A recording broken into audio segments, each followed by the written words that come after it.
Много?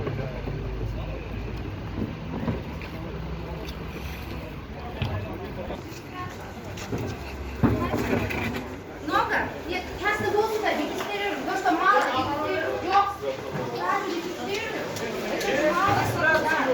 Все регистрируем, потом только.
У тебя нет еще одной рации в береге?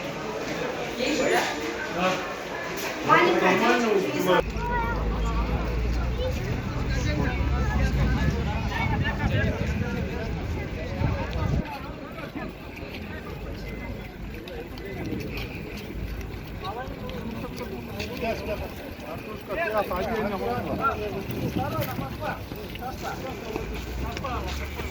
Первый.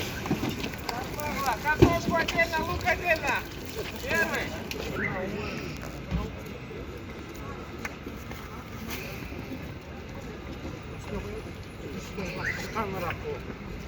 Tamam, ayrılıp gel.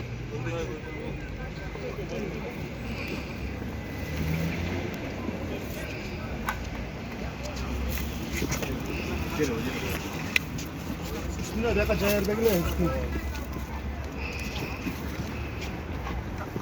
Bu acayip bir yakın atsın. Üstüne.